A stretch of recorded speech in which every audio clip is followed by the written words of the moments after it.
सुप्रभात बच्चों। आज मैं आपको रविंद्रनाथ ठाकुर द्वारा रचित आत्मत्राण नामक कविता का पठन कराऊंगी। आत्मत्राण जैसा कि इसके शीर्षक से पता लगता है, त्राण मतलब होता है दुख, आत्म मतलब खुद, आत्मा को। हम अपने दुख के लिए हमेशा ईश्वर को कोसते हैं। ईश्वर ने ऐसा किया इसलिए हम ऐसे, ईश्वर ने ऐसा किया इसलिए हम दुखी है, ईश्वर चाहता है कि हम दुखी रहे, ईश्वर चाहता है हम गरीब बने रहे। लेकिन क्या ईश्वर चाहता है कि आप गरीब बने रहो? ईश्वर चाहता है कि आप दुखी रहो? क्यों हम गरीब हैं? अपने कर्मों की वजह से। हमने जो कर्म किए हैं, मनुष्य जो कर्म करता है, अच्छे या बुरे, कोई भी कर्म करता है, अच्छे कर्म करता है तो पुण्य प्राप्त करता है, सुख भोगता है, बुरे कर्म करता है तो दुख प्राप्त करता है ना, पाप भोगता है, दुख प्राप्त। तो इसमें ईश्वर का कुछ नहीं है। ये तो हमारे ऊपर जब विपत्तियां आती है, तकलीफ आती है, तो हमें तो ईश्वर से प्रार्थना करनी चाहिए कि हे ईश्वर, तू विपत्तियों को सहन करने की शक्ति दे। ये मेरे ऊपर जो आत्मत्राण हुआ है, मेरे ऊपर जो त्राण, संकट आए, तकलीफ आई है, इनको सहन करने की शक्ति दे। ऐसा नहीं हे ईश्वर तू इसको दूर कर दे। ईश्वर तुम्हारी बुराइयों को जो तुम कर चुके हो अवगुणों के माध्यम से, उनको दूर नहीं करेगा। आप ईश्वर से अपनी तकलीफों को दूर करने की प्रार्थना करते हैं। हम भगवान से जब भी प्रे करते हैं, भगवान हमारे कष्ट दूर कर दे। भगवान क्यों कष्ट दूर कर दे? आपने कर्म खुद किए तो कर्म तो भोगने पड़ेंगे। भगवान क्यों कष्ट दूर करेगा? तो इसके बजाय ये जो आत्मत्राण रविंद्रनाथ ठाकुर के द्वारा लिखी गई कविता है, इसमें कवि ने भगवान से प्रार्थना की है, हे भगवान, ये जो तूने मुझे विपत्ति दी है, इनको सहन करने की शक्ति। विपत्ति तो मेरे ऊपर आएगी क्योंकि मैंने ना जाने कब ये कर्म किए कि मुझे तकलीफ सहन करनी पड़ रही है। तो इन तकलीफों को सहन करने की शक्ति मांगनी चाहिए ईश्वर से। यदि हम भगवान से तकलीफ दूर करने की शक्ति मांगते तो हमारे सारे माइनस पॉइंट इकट्ठा हो जाते हैं। भगवान ने चलो आपकी सुनी, आपकी तकलीफ दूर कर दी, तो आपके तो सारे माइनस पॉइंट इकट्ठे हो गए ना। तो जो हमें माइनस मिला है, जो नेगेटिविटी है हमारे साथ जो आई है, जो हमने लोगों के साथ किया है, जो हमें मिल रहा है कर्म का फल, उस कर्म के फल को भोगो और भोगने के लिए ईश्वर से प्रार्थना करो कि उसे भोगने के लिए मुझे शक्ति प्रदान करे। यह कवि के द्वारा लिखित प्रार्थना है आत्मत्राण। और आत्मत्राण एक प्रार्थना के रूप में अन्य प्रार्थनाओं से अलग है और कवि इसमें अपने ईश्वर से शक्ति मांगने की, कोई मेरा सहारा बने ना बने, कोई शक्तिशाली मेरा सहायक हो ना हो, एक बस तू मुझे शक्ति दे कि मैं इन बुराइयों से, इन कठिनाइयों से, ऐसी बेकार परिस्थितियों से लड़ सकूं। तो आत्मत्राण में इसी बात की व्याख्या की गई है। निकालिए अपने अपने चैप्टर, पढ़ेंगे हम लोग। कवि के परिचय के साथ पढ़ते हैं। 6 मई 1861 को बंगाल के संपन्न परिवार में जन्मे रविंद्रनाथ ठाकुर नोबेल पुरस्कार पाने वाले पहले भारतीय। इनकी शिक्षा दीक्षा घर पर ही हुई। छोटी उम्र में ही स्वाध्याय से अनेक विषयों का ज्ञान अर्जित कर लिया। बैरिस्ट्री पढ़ने के लिए विदेश भेजे गए, लेकिन बिना परीक्षा दिए ही लौट आए। रविंद्रनाथ जी की रचनाओं में लोक संस्कृति का स्वर प्रमुख रूप से मुखरित होता है। प्रकृति से इन्हें गहरा लगा। इन्होंने लगभग 1000 कविताएं और 2000 गीत लिखे। चित्रकला, संगीत और भाव नृत्य के प्रति इनके विशेष अनुराग होने के कारण रविंद्र संगीत नाम की एक अलग धारा का भी सूत्रपात किया। इन्होंने शांति निकेतन नाम की एक शैक्षणिक और सांस्कृतिक संस्था की स्थापना की। यह अपनी तरह का अनूठा संस्थान माना जाता है। अपनी काव्य कृति गीतांजलि के लिए नोबेल पुरस्कार से सम्मानित हुए रविंद्रनाथ ठाकुर की अन्य कृति नैवेद्य, पूर्वी, बलाका, क्षणिका, चित्र और सांध्य गीत, काबुलीवाला, सैकड़ों अन्य कहानियां, उपन्यास, गोरा, घरे बहारे रविंद्र के।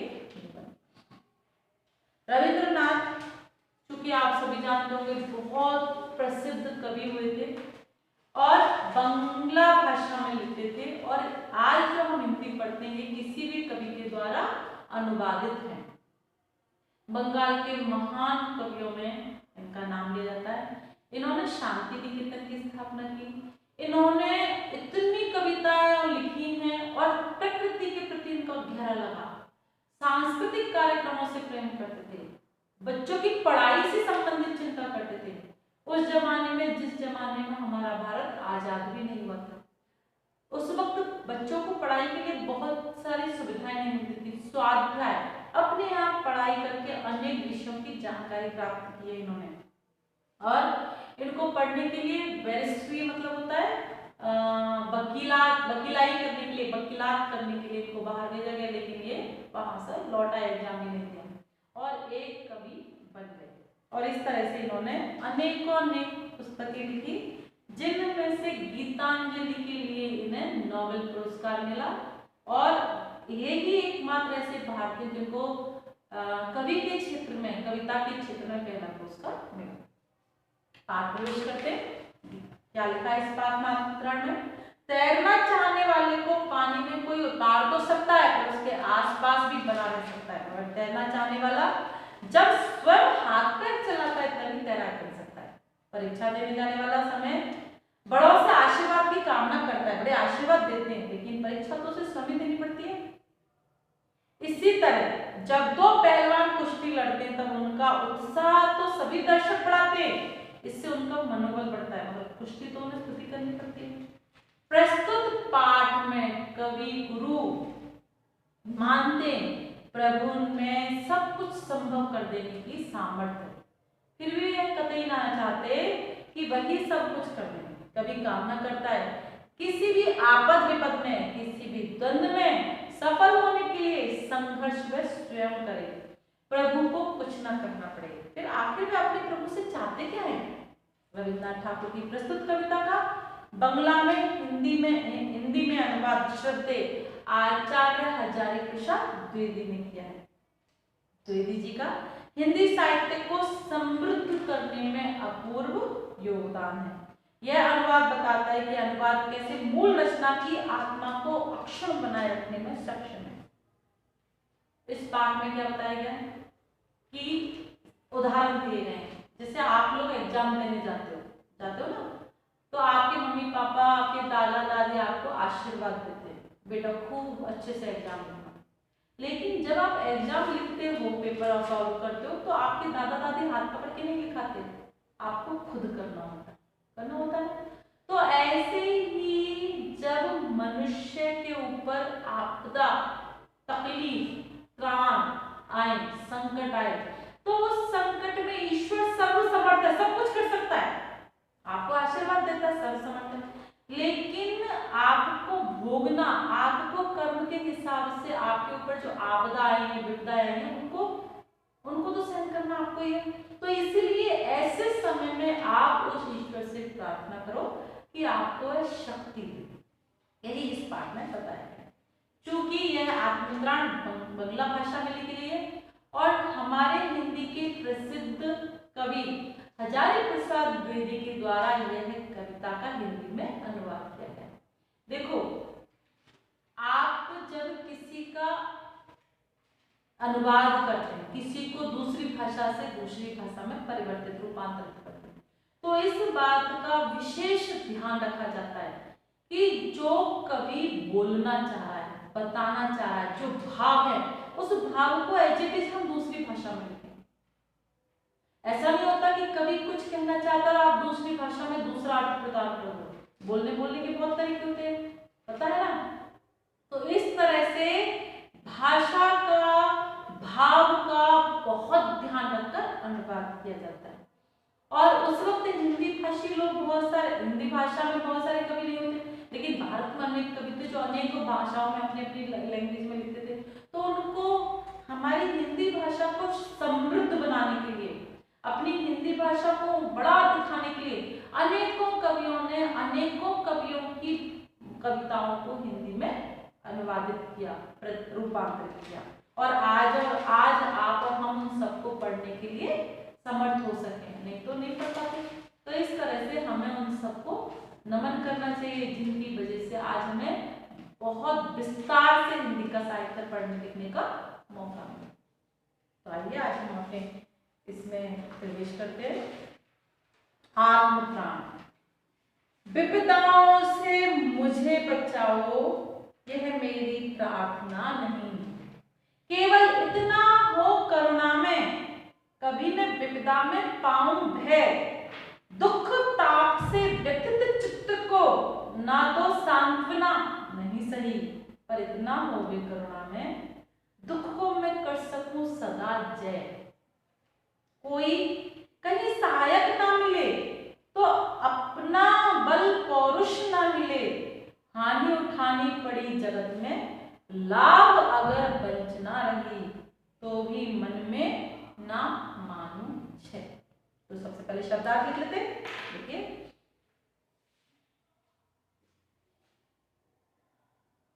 शब्दार्थ लिख दिया, कुछ शब्दार्थ लिखेंगे, फिर हम इसके अर्थ और भावार्थ को लिखेंगे।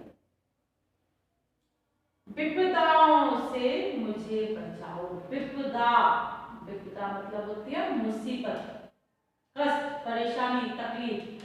विपदाओं मुसीबतों। विपदाओं से मुझे बचाओ, यह मेरी प्रार्थना नहीं। केवल इतना हो करुणा में, करुणामय। करुणा में मतलब होता है करुणा से भरा हुआ, दूसरों पर दया करने वाला। दूसरों पर दया करने वाला कौन है? एक ही है, भगवान, जो दूसरों पर दया करता है, उसको करुणा में बोलते हैं। कभी मैं विपदा में पाऊं भय। भय का मतलब है डर। मैं कभी भी तकलीफों में डर नहीं पाऊं। डर पाऊं।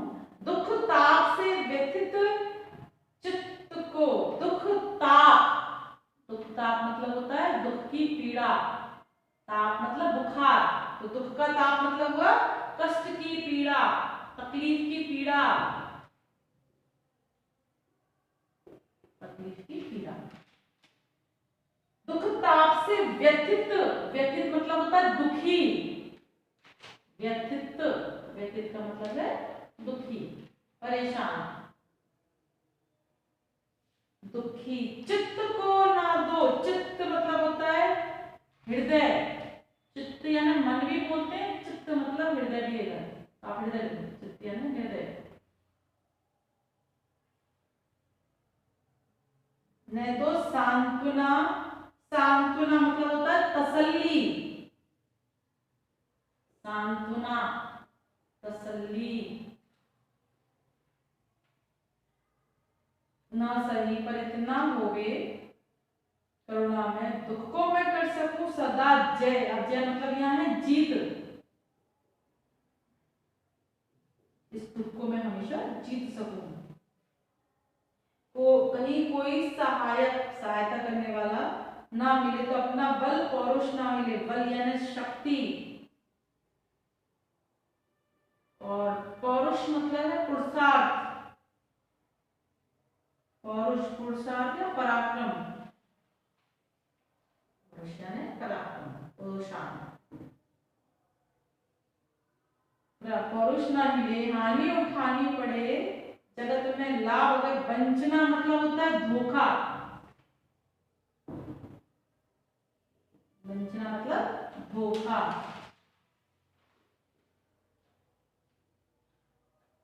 तो भी मन में न मानो क्षय। क्षय मतलब होता है नाश। क्षय यानी नाश। अब हम इसके भावार्थ देख, आपको अर्थ बताया, आप भावार्थ देखिए क्या बता रहे हैं। कवि कवि कहते हैं, हे ईश्वर, मेरी आपसे यही विनती है, विपदाओं से मुझे बचाओ, यह मेरी प्रार्थना। ये जो संकट मेरे ऊपर आए, शरीर के ऊपर जो संकट आए, इन संकटों से आप मेरी रक्षा करो, यह मैं प्रार्थना नहीं करता। मैं क्या प्रार्थना करता हूँ?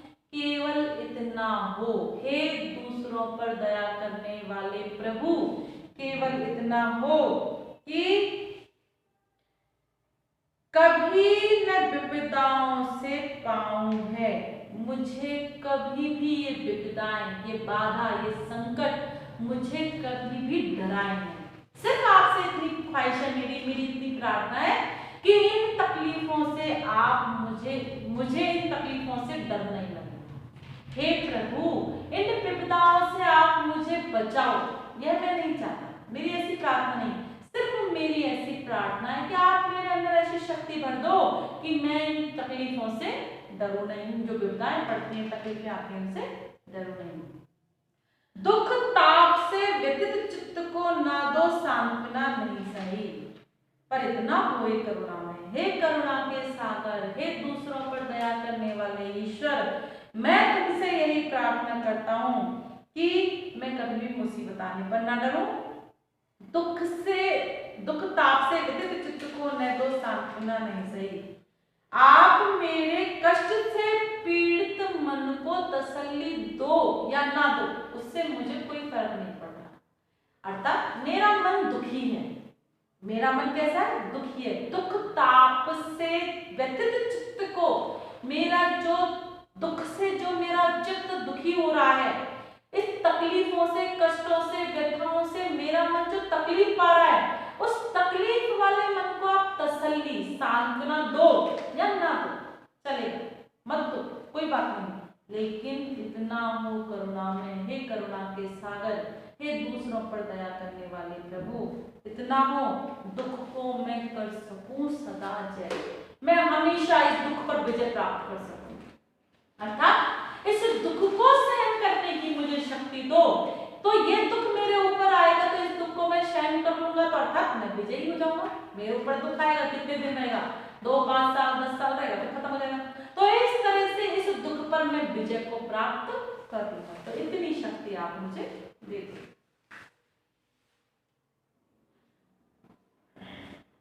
दुख को मैं कर सकता, कहीं कोई सहायक ना मिले तो अपना बल पौरुष ना मिले।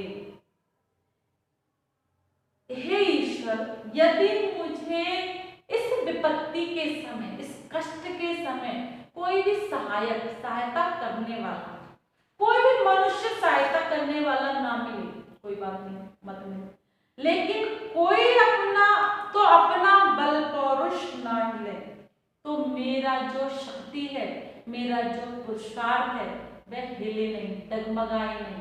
मैं आपके प्रति जो आपके प्रति मेरी आस्था है, वह आस्था कम नहीं हो कि ईश्वर ने मुझे दुख दिया, नहीं। आपके प्रति मेरी आस्था कम नहीं हो, मेरे अंदर जो आप शक्ति भर दें, वह शक्ति कम ना हो। मैं पुरुषार्थ करता रहूं, काम करता रहूं, और काम करते करते अपने जीवन को व्यतीत करता रहूं, और इस जीवन में मेरे दुख आए तो उन दुख को सहन करता रहूं। ऐसी आप मुझे शक्ति दो। इस शक्ति के साथ मैं आगे बढ़ता रहूंगा, तो मेरे अंदर का जो शक्ति है, जो पुरुषार्थ है, उसके साथ में जीवन व्यतीत करूं। कोई सहायक ना मिलेगा तो भी चलेगा।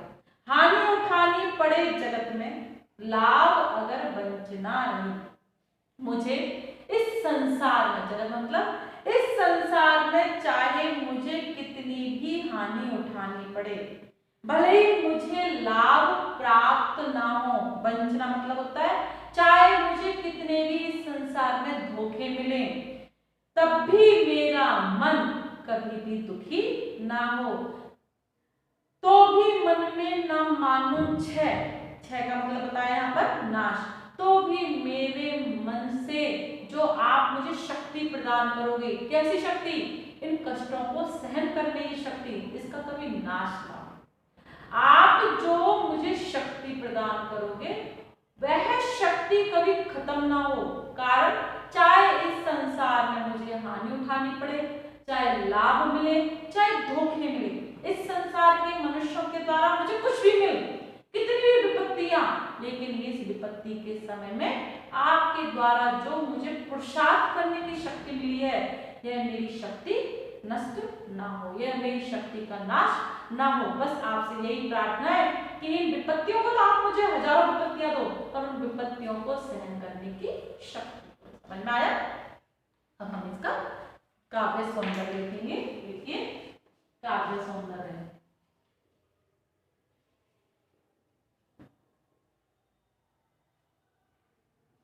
काव्य सौंदर्य में सबसे पहले आपको मैं कई बार बता चुकी, आज फिर से बताऊंगी। कला पक्ष सबसे पहले होता है ऊपरी सुंदरता, भाव पक्ष यानी आंतरिक सुंदरता। कला पक्ष का सबसे पहला पॉइंट हम लिखते हैं भाषा,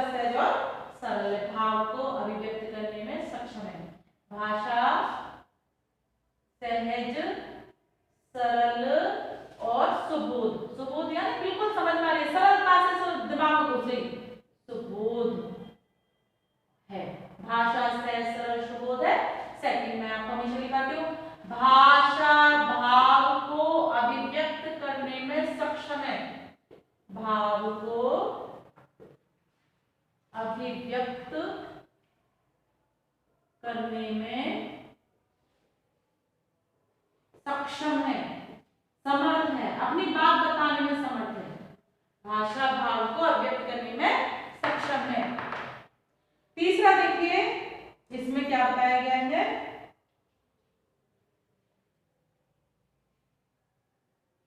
कोई कहीं में अनुप्रास अलंकार है। देखिए देखिए,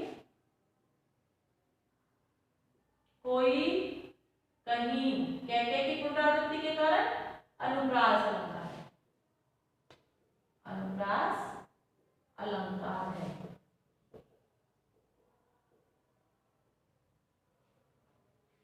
कहीं कोई में अनुप्रास अलंकार है।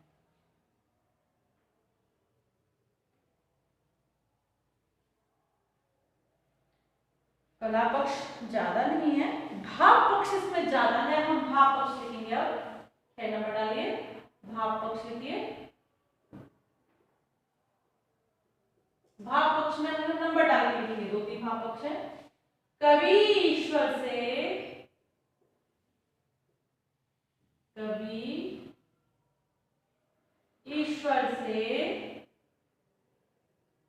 विपदाओं के समय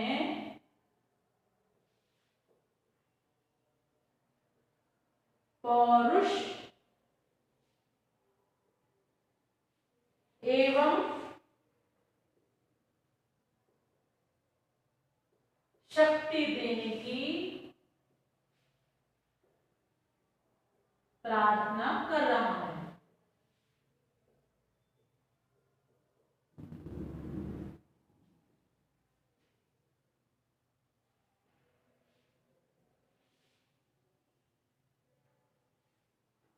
दूसरा लिखिए इसमें, संघर्ष में तकलीफ दे, संघर्ष में समय में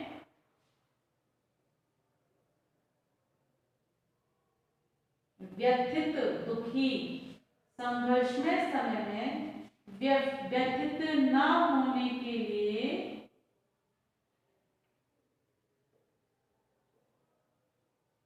ईश्वर से प्रार्थना कर रहे हैं, ईश्वर से प्रार्थना की गई है।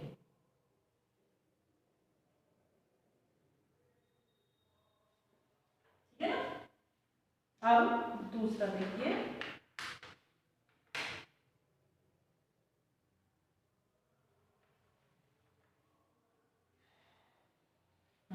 देखिए, मेरा त्राण करो अनुदिन, तुम यही मेरी प्रार्थना नहीं, बस इतना होवे करुणा में, तरने की हो शक्ति अनामय, मेरा भार अगर लघु करके न दो सांत्वना नहीं सही, केवल इतना रखना अनुनय वहन कर सकूं इसको निर्भय, नत शिर होकर सुख के दिन में तब मुख पहचानूं छिन छिन में, दुख रात्रि में करे वंचना, मेरी जिस दिन निखिल वही, उस दिन ऐसा हो करुणा में, तुम पर करूं कुछ नहीं कुछ संशय। वही बात बताइए कि आप मेरी हेल्प कर रहे हो, कैसी हेल्प, विपदाएं खत्म करने की नहीं, मुझे शक्ति देने की, उसको सहन करने की। तो कभी यदि सहन करने की मेरे अंदर शक्ति नहीं हो या मुझे बहुत विपत्तियां आए, तो भी मैं कभी आप पर शक नहीं करूं, मेरी आस्था मेरा विश्वास हमेशा आप पर दृढ़ रहे, इस बात को इसमें बताया गया। फिर से हम शब्दार्थ लिखेंगे इसके,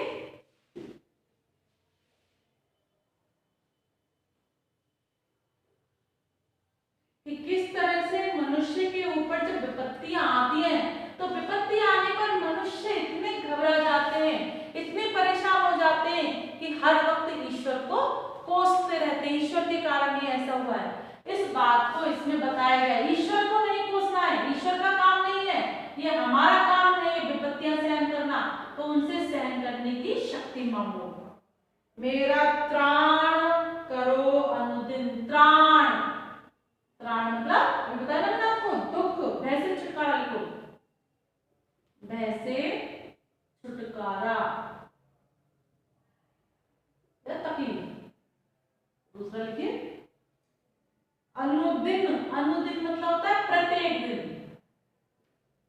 अनुदिन, दिन दिन, प्रत्येक दिन, प्रत्येक दिन। अनुदिन मेरी प्रार्थना है, बस इतना वो करुणा में तरने की वो शक्ति अनाम है। तरना मतलब होता है पार पाना, तरना,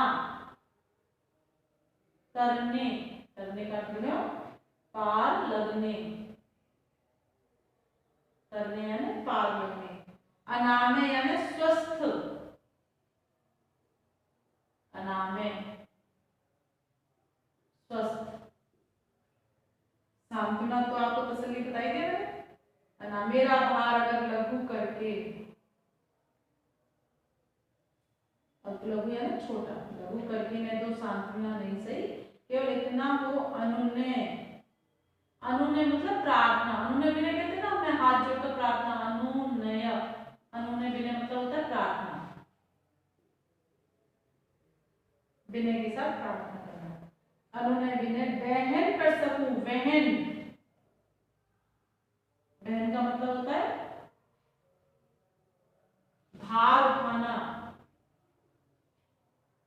बोझ उठाना, भार उठाना, वहन करना, वहन कर सकूं इसको निर्भय, निर्भय यानी बिना डर के, ठीक है ना, निर्भय, नत शिर होकर सुख के दिन में, नत सिर, नत सिर यानी मतलब होता है सिर झुकाकर, नत शिर, सर सिर झुकाकर,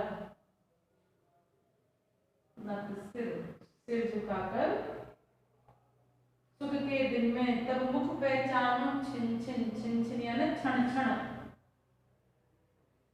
छिन छिन प्रत्येक क्षण, क्षण क्षण, क्षण क्षण। दुख रात्रि में करे वंचना, दुख रात्रि, दुख रात्रि का मतलब है कष्ट से भरी हुई रात, कष्ट से भरी हुई रात। वंचना या धोखा, निखिल, निखिल मतलब होता है संपूर्ण, पूरा, निखिल यानी संपूर्ण।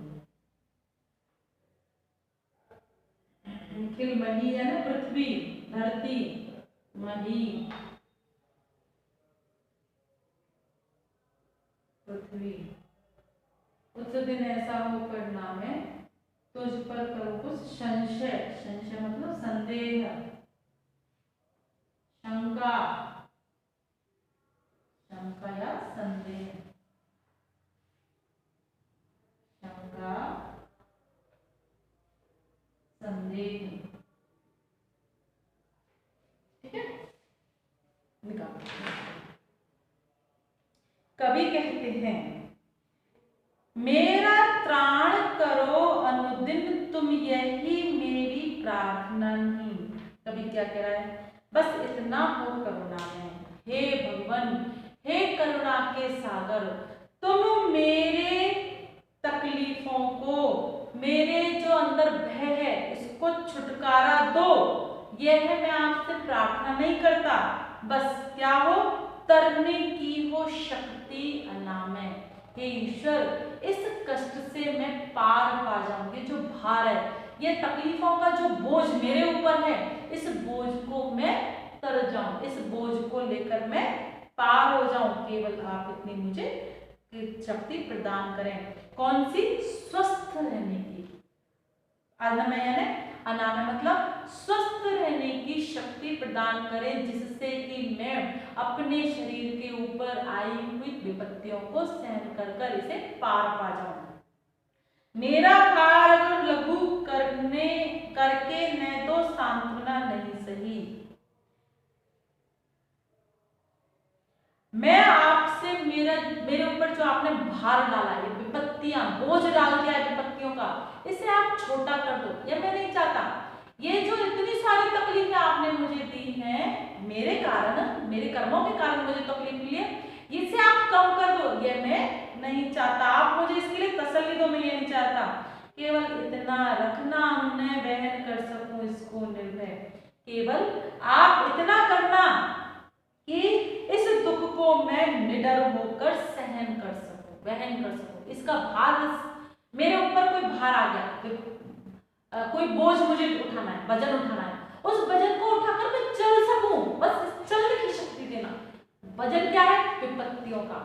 हजारों विपत्ति तू मेरे पास है, तो उन विपत्तियों को सहन कर सकूं। उन विपत्तियों को तू कम मत कर, मैं ये नहीं कह रहा तू मेरी विपत्तियों को कम कर, उन विपत्तियों को सहन करने की, उस भार को उठाने की शक्ति दे।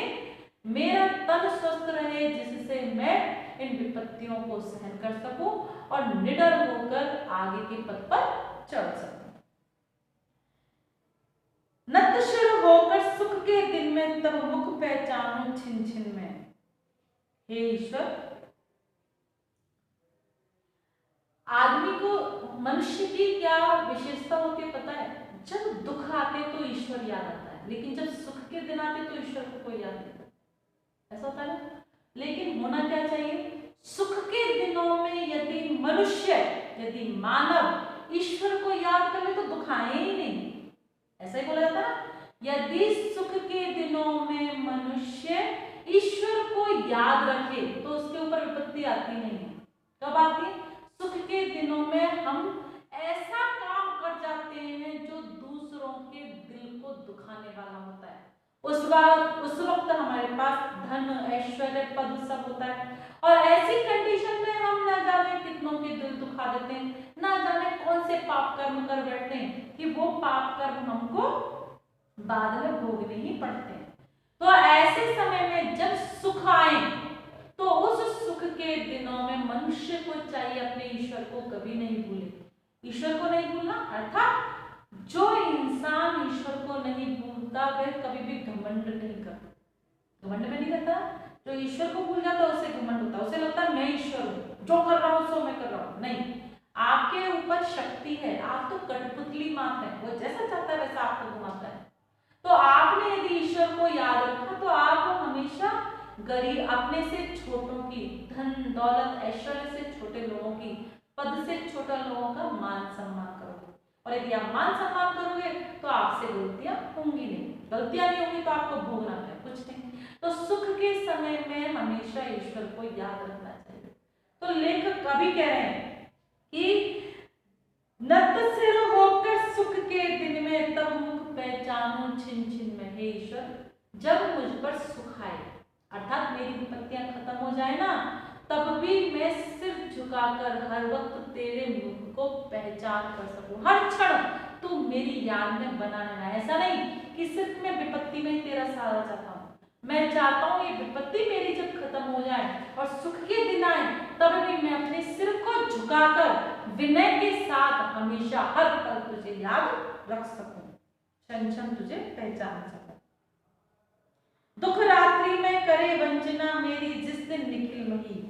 हे ईश्वर, दुख से भरी रात में जब मेरी, देखो रात्रि को, दुख को क्या बताया है? रात के समान, सुख को उजाले के समान। पता है ना, रात में अंधेरा होता है, इसलिए दुख को हमेशा रात्रि से कंपेयर करते हैं, तुलना दी जाती है, उपमा दी जाती है। तो जब मेरी यह दुख रूपी रात्रि, दुख से भरी रात, भले ही संपूर्ण पृथ्वी मुझे धोखा दे दे, अर्थात पूरी पृथ्वी के लोग जब मेरे ऊपर विपत्ति आए, पूरी पृथ्वी के लोग अर्थात जितने भी जान पहचान के मेरे लोग हैं, मुझे विपत्ति आए, मेरे ऊपर कष्ट आए तो मुझे दुत्कार दें, डांट दें, भगा दें, मेरा मान सम्मान ना करें। ऐसे होता है ना, जब आपके ऊपर विपत्ति आती है तो आपके रिश्तेदार आपसे दूर हो जाते हैं। ऐसे कहते हैं ना, दुख के क्षणों में लोगों की पहचान होती है, अपनों की पहचान होती है, ऐसा बोला जाता है ना। इसलिए बोला जाता है कि जब आपके ऊपर विपत्ति आती है लोग आपसे कटकर दूर हो जाते हैं, जब पैसा आता है तो मधुमक्खी की तरह शहद के चारों तरफ लिपटने आ जाते हैं। ये लोगों की फितरत है, प्रवृत्ति है, मनुष्य की प्रवृत्ति है। तो जब इस पूरी पृथ्वी पर मेरा दुख से भरी रात्रि बीते तो उस दुख से भरी रात्रि में मुझे सब लोग धोखा दें चलेगा, मुझे सारे लोग धोखा भगा दें अर्थात सब मुझसे दूर हट जाएं, कोई मेरा सहायक ना बने। सब चलता है लेकिन क्या नहीं चलता? उस दिन ऐसा हो करुणा में तुम पर करूं कुछ संशय नहीं। ऐसी विपरीत परिस्थितियों में भी, ऐसी कष्टकारक तकलीफ दे स्थिति में भी, दशा में भी मैं तुझ पर संशय न करूं। तू है इस बात को मैं छोड़ नहीं, तू है इस बात पर मैं अडिग रहूं। मेरा दृढ़ विश्वास, ईश्वर के प्रति जो मेरी आस्था है, मेरे मन के अंदर जो विश्वास है, वह किसी कीमत पर टूटे नहीं। क्या होता है लोगों का, जैसी विपत्ति आती है, आपके जो रिश्तेदार हैं आपसे दूर हो जाते हैं तो आपको लगता है भगवान तो है ही नहीं, मुझे ही तकलीफ दे रहा है, भगवान नाम की कोई चीज नहीं। यदि आपके ऊपर दुख आए तो आपको यह सोचना चाहिए कि भगवान तुम्हारी परीक्षा ले रहा है कि बेटा तू इस जिंदगी में, मैं जो परीक्षा ले रहा हूँ, ये तुझे जिंदगी दी है, इसमें तू कितना सफल है, तभी तो तुम्हें नंबर मिलेंगे ना। आप एग्जाम लिखते तो नंबर कैसे मिलते हैं? इसी बात के नंबर मिलते हैं कि आपने लिखा क्या है। तो भगवान जब ये जीवन देता है तो इसकी परीक्षा लेता है, किसके रूप में? सुख के रूप में, दुख के रूप में। सुख में तुम क्या क्या करते हो, दुख में तुम क्या क्या करते हो। तो सुख में हजारों लोग आपके साथ लगते हैं, लेकिन दुख में हजारों लोग आपसे दूर हो जाते हैं। तो जब दुख में आपके साथ हजारों लोग दूर हो जाए, उस समय में, उस कठिन परिस्थिति में, विकराल परिस्थिति में भी मेरा मन तुझसे दूर ना हो, अर्थात मैं प्रत्येक क्षण तेरी याद करता रहूं, सिर्फ तुझे याद रखूं, तुझसे प्रार्थना करूं कि तू मुझे शक्ति दे इन सब कठिन परिस्थितियों से सहन करने। समझ में आया? अब हम इसके फिर से काव्य सौंदर्य लिखेंगे। काव्य सौंदर्य में मैं आपको कई बार बता चुकी हूँ, सौंदर्य, काव्य सौंदर्य, कला पक्ष पक्ष होता है, कला पक्ष ऊपरी सुंदरता, भाव पक्ष आंतरिक सुंदरता। कला पक्ष में हमेशा दो बात सबके लिए लिखनी है, कोई भी कवि कवियत्री के बारे में हो, भाषा शायद सरल सुबोध भाव को व्यक्त करने में सक्षम हो। तीसरी चीज हम इसमें से देख के लिखेंगे, जैसे इसमें आया छिन्न छिन्न, कौन सा अलंकार है? शब्दों की आवृत्ति और एक ही अर्थ हो तो पुनरुक्ति प्रकाश अलंकार। छिन्न छिन्न में पुनरुक्ति प्रकाश अलंकार है, पुनरुक्ति प्रकाश।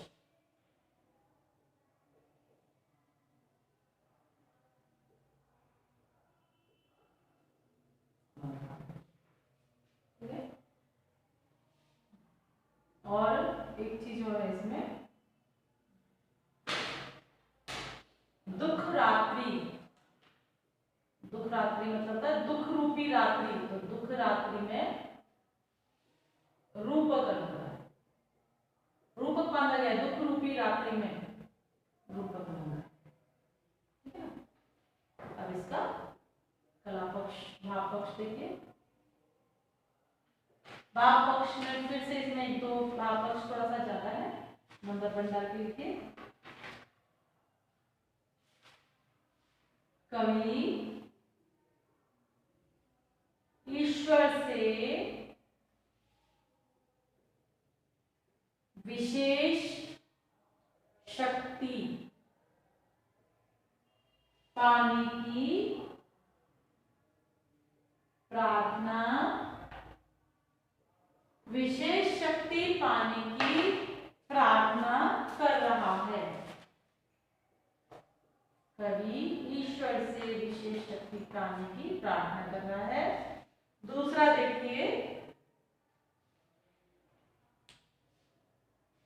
कवि क्षण क्षण, प्रत्येक क्षण, छिन छिन, क्षण क्षण ईश्वर से दर्शन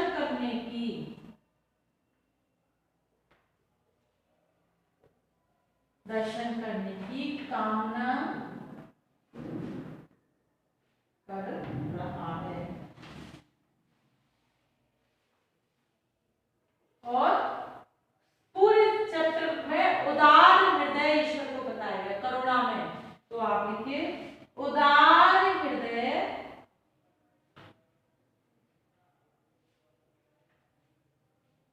व्यक्ति के गुणों का बखान किया गया है कि सुख में यदि आपको कोई याद रखता है तो उसका कभी भी दुख आता नहीं है। उदार हृदय व्यक्ति के गुणों का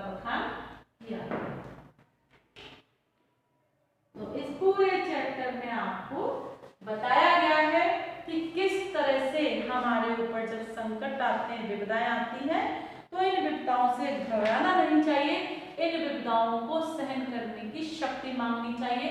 विपदाओं में हर मनुष्य की जब विपदा आती है तो अपने पराई की पहचान होती है। आपको मन में ज्यादा तकलीफ नहीं लेनी चाहिए, ईश्वर आपके साथ हमेशा रहता है, हर मनुष्य के साथ रहता है। ये परीक्षा की घड़ी होती है, इसमें पास करना हम सबकी जिम्मेदारी है, क्योंकि हमने ही कर्म किए तो हमको ही भोगने। अच्छा बुरा इसी संसार में, नरक स्वर्ग कुछ नहीं होता, सारे नरक स्वर्ग यही इसी पृथ्वी पर है। इसलिए आप जो भी कर्म करते हैं उसी का फल मिलता है। इसलिए जब भी आपके ऊपर सुख आए, उन सुख के दिनों में कभी भी ईश्वर का स्मरण भूलना नहीं चाहिए, हमेशा ईश्वर को याद करते अपने जीवन को व्यतीत करना चाहिए। ईश्वर आपको सभी को शक्ति प्रदान करता है, इस बात को इस पाठ में बताया। इसको आप समझिए, पढ़िए और लिखिए। Thank you.